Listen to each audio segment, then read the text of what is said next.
Welcome back. The panel is still here. Andrea, let me turn to you as we continue to follow these ongoing developments. Oh, and of course, Saki. Okay. In the Middle East. Of course, now there is fighting on multiple fronts in Gaza, in Lebanon, Israel, with new strikes overnight. You have new reporting about the thinking inside Israel about what might come next.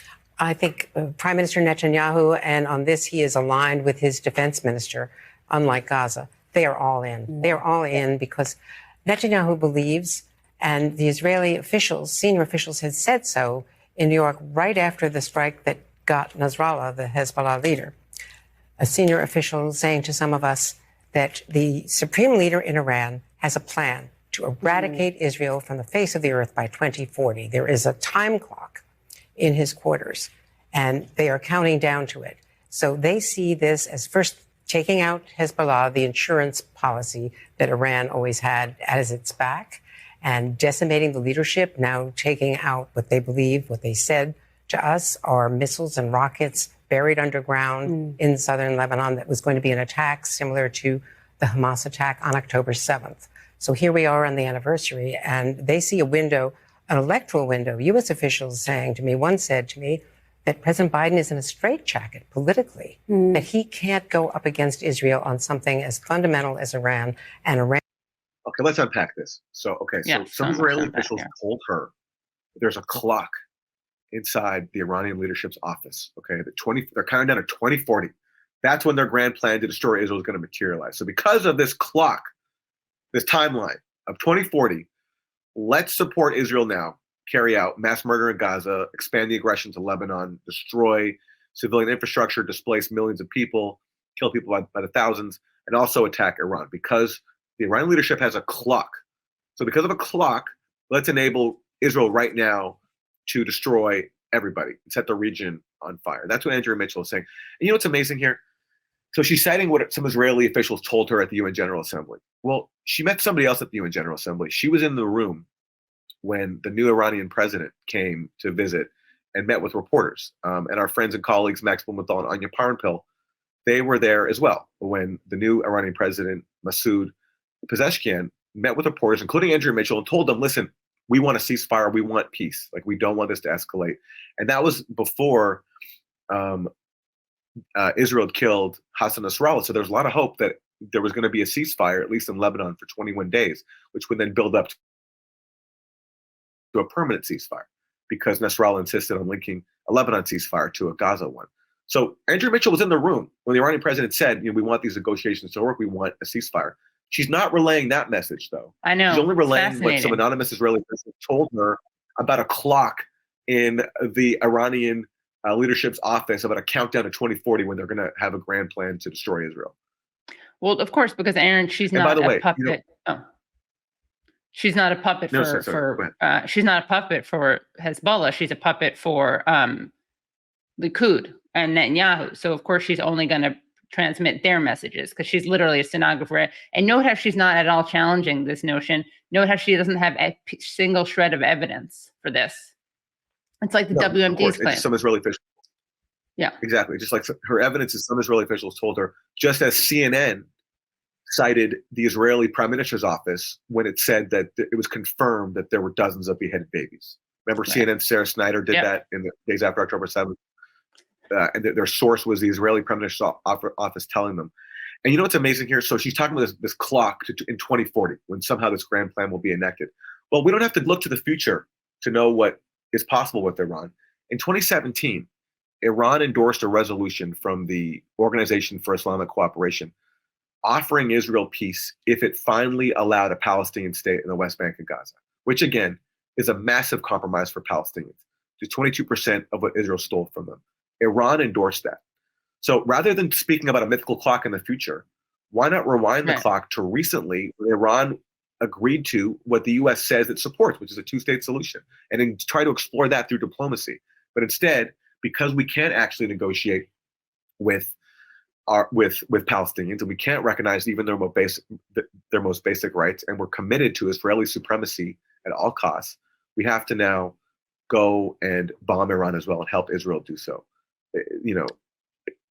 It's just it's so unbelievable what gets omitted and then what gets accepted as a result.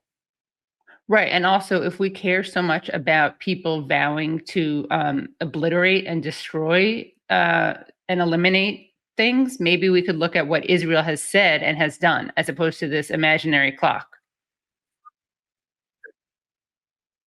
Exactly.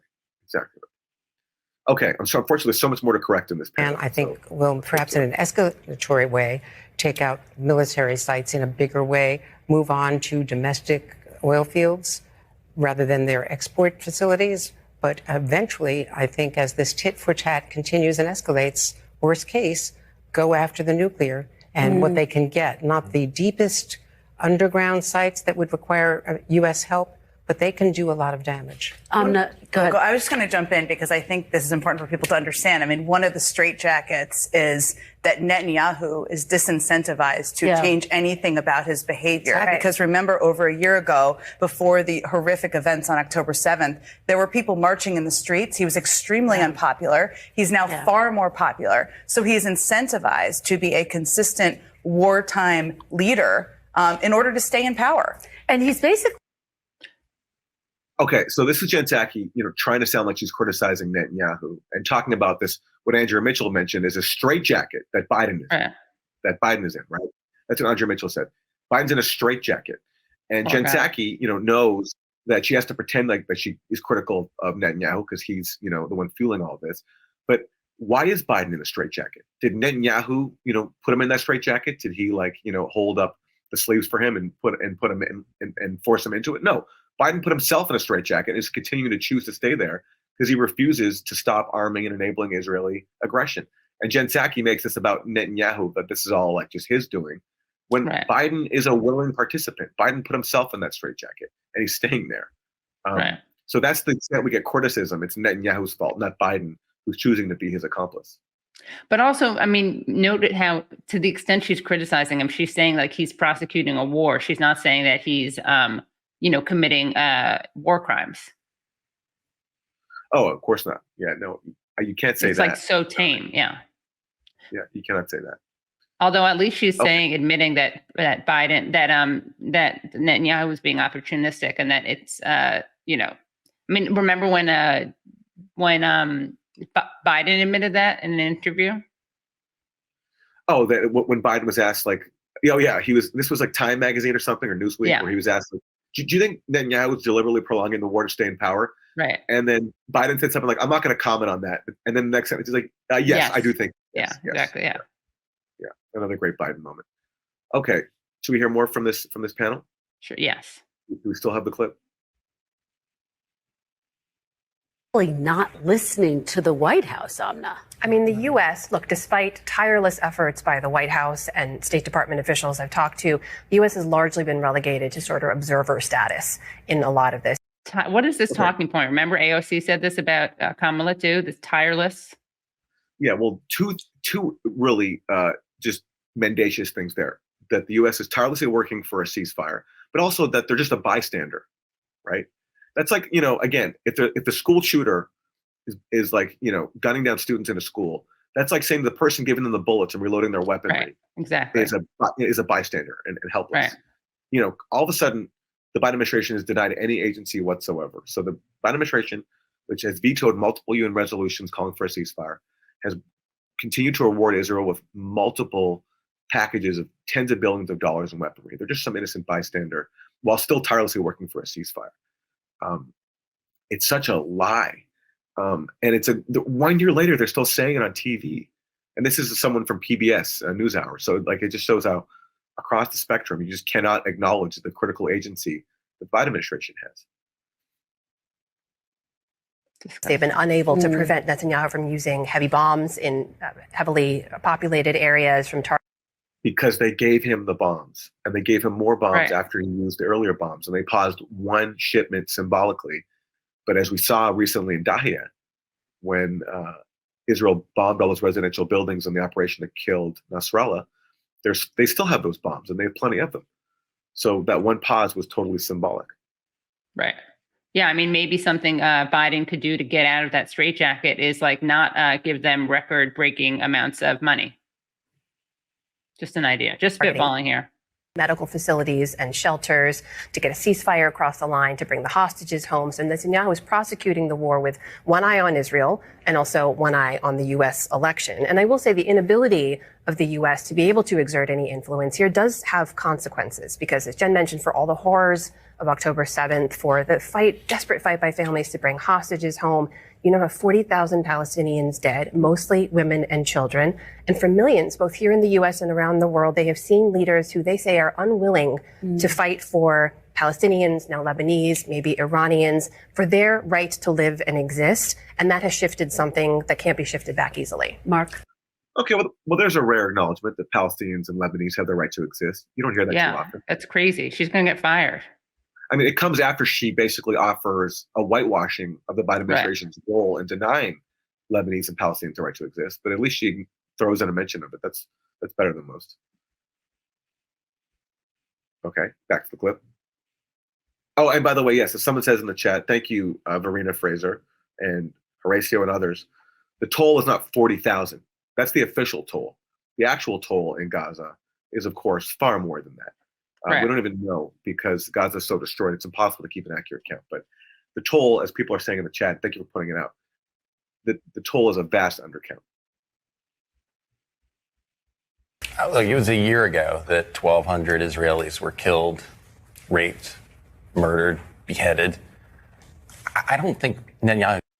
Okay, so we've heard the other lie. I don't think we've heard beheaded yet today. So no, it's a new one for today. Also a complete lie. You know who was actually beheaded? And we've seen the videos of Palestinian journalists, children being beheaded by U.S.-made Israeli U.S.-made Israeli bombs. That's who's been beheaded.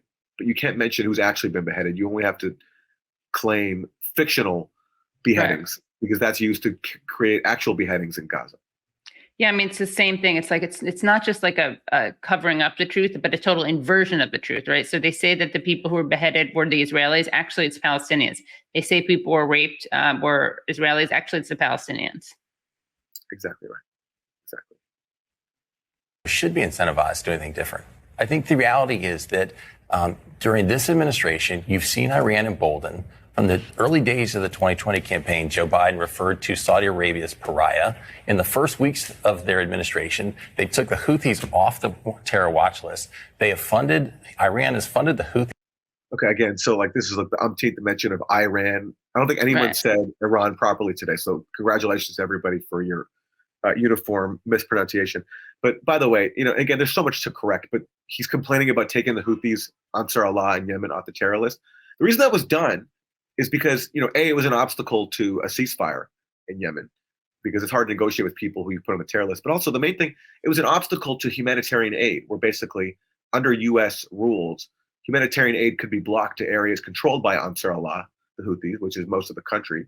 And so taking them off the terror list finally was a way to allow aid to get in and to stop preventing charities from operating there who couldn't because of these U.S. terror sanctions. And I believe ultimately, I don't remember now, but Biden might have even reversed that decision, that brief moment where he took Ansar Allah, the Houthis, off the list. So anyway, but there's just so much propaganda to correct. We can't do all of it. I know. We'd be here all day. Yeah. These Hezbollah, Hamas, Israel is surrounded by enemies who want them eradicated. He is protecting his own people, and Israel's surrounded by countries that have offered it a really generous offer, a major Palestinian compromise of Palestinians accepting just 22% of what Israel stole from them, a state in the West Bank and Gaza. Israel, backed by the U.S., is so hell-bent on occupation supremacy that it won't even accept a major Palestinian compromise. That's the reality. And, the foreign minister of Jordan recently renewed this. He said, we've offered Israel full peace if it just lets a Palestinian state exist in the West Bank, Gaza, and East Jerusalem. But Israel will never allow that. Netanyahu said he will never allow that, because they're the extremists who claim the divine right to all that land on top of what they've already stolen from Palestinians. Should be standing behind them. This is a scary position to have. And this is why, if this becomes a political issue. We'll talk about the politics of it. Because, look, I think there was a period of time. This is a huge morality issue. This is a humanitarian issue. So let me just say that first with the death of Palestinians. Kamala Harris, Vice President Harris, has brought the overwhelming majority of Democrats back, including in Michigan, where she has support of 95% of Democrats. Still a humanitarian crisis. if this becomes a contrast between Trump and Harris, that position leads to war in a regional war. It leads to a more expansive war. But leadership is about reducing the likelihood of war and coming to a peaceful conclusion. It's not about beating your chest. They are our strongest ally in the Middle East. One of the things that has been lost in all of this, a terrible thing, is the hostages and their families whom we've become so close to, and feeling the rage and the frustration and the... Any rage and frustration for the tens of thousands of Palestinians and Lebanese who have been slaughtered, and the families who are still, barely surviving under Israeli bombardment? Is there any room in your heart for them? I mean, you can see the identification here, and this is a major reason why Israel is such a close ally of the U.S. There's an identitarian proximity. Like there's an emotional bond with a fellow European settler state, displacing and massacring the indigenous population. That's also a major role here in all this. The racism is just, it's always existed, but it's never been on such display as the last year. Right. All right. Do we need to finish up this clip, or have we heard enough of this? Let's just finish it up. Yeah. Agony that they feel every day. What's also lost is that there was a different horizon. A year ago, I was in New York at the UN talking to the Saudis, the Israelis, the Americans. They were closing in on an agreement. And then Hamas, seeing that, jump-started, according to all evidence, jump-started what was the Hezbollah plan to eventually go after Israel. It upset the timetable. Iran did not know, Hezbollah did not know. They did, and I've looked at the films, the rapes, the murders. There's IDF film that has not. Oh, wait, there's this. Is she breaking some news here that for the first time there's actually footage of rape? Oh yeah. Which she claims she saw. She saw the film. She said there was rape. No, she's lying. She's lying through her teeth. And we've caught other people saying the same lie, that they've seen the footage on camera of rape. There is none. There's nothing. Now, do you think that they're lying, or do you think there's fake footage in there? No, I think she's lying. She's lying. Okay. She's just absorbed the propaganda that Israel says, just as Israel said there was beheaded babies. So Israel also says there was mass rape. So Andrea Mitchell being a loyal stenographer, now in her head, she now believes that she's seen footage of rape. And what she saw are just Arab men on camera. And in her racist mind, these savages, then they must be guilty of rape. That's actually like what she's referring to. Not been seen publicly, and many of us have seen it. Journalists have seen it, and it's too graphic to put on television. But the fact is that changed all of that. But Netanyahu had an opening, and I've been on these missions with Secretary of the... Okay, so what she's doing here is she's lamenting the lost opportunity of the Biden administration, inspired by the Trump administration's Abraham Accords, to normalize between Israel and Saudi Arabia. And the premise of that project was to sideline Palestinians because Saudi Arabia, if you take them out of the equation, just as when you took Egypt out of the equation in 1979 with the Camp David Accords, you give the Palestinians much less leverage in pushing for their rights by taking yet another major Middle Eastern power, especially Saudi Arabia, out of the equation and making them now allies with Israel. Makes it even harder for Palestinians to fight for their rights because they lose one less source of leverage, a major Arab power that could, demand something in exchange for Palestinian rights finally being granted. So that's what Andrea Mitchell, this is like the criticism you're allowed. It's like we had this opportunity, it was squandered to basically put Palestinians in the corner for good. So disgusting. As opposed to this past year of genocide.